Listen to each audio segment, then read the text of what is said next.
welcome to Press Movie Channel.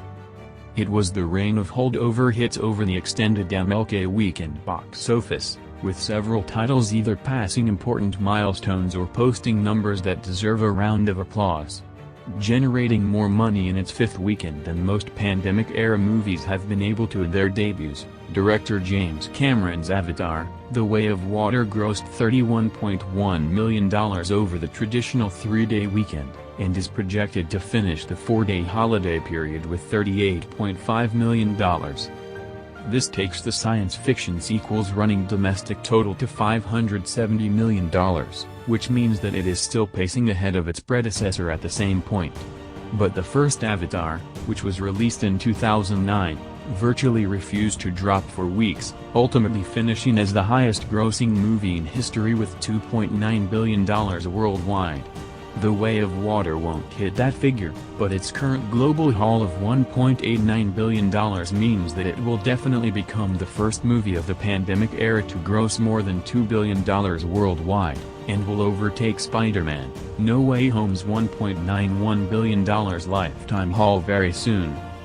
The film is also well placed to eventually overtake Cameron's Titanic, $659 million, at the domestic box office, although the first Avatar's $750 million lifetime domestic haul, including re-release figures, of course, might be out of reach.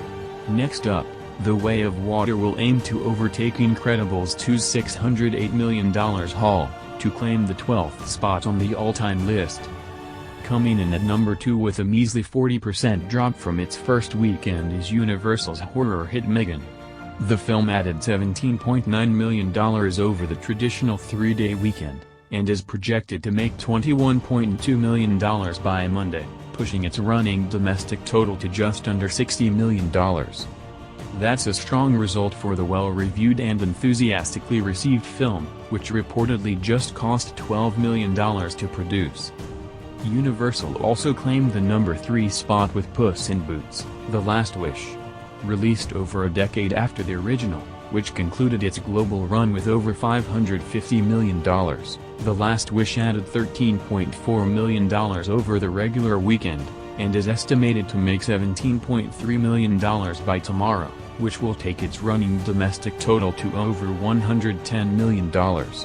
The number 4 and 5 spots were taken by two newcomers: Sony's drama A Man Called Otto, starring Tom Hanks as a curmudgeonly old man, and the latest Gerard Butler action vehicle, Plane. Based on the best-selling Swedish novel, A Man Called Otto successfully attracted the older crowds as it expanded into wide release with a $12.6 million weekend, $15 million over the holiday period, taking its running domestic total to $21 million. Plane took off with $10 million, $11.6 million over the extended weekend, which is a solid result for the relatively cheap franchise starter. The Way of Water will face its first real challenge at the box office in a couple of weeks, when director M. Night Shyamalan's Knock at the Cabin will likely unseat it from the top spot for the first time in over 2 months. Thanks for watching. Don't forget to like and subscribe Press Movie Channel.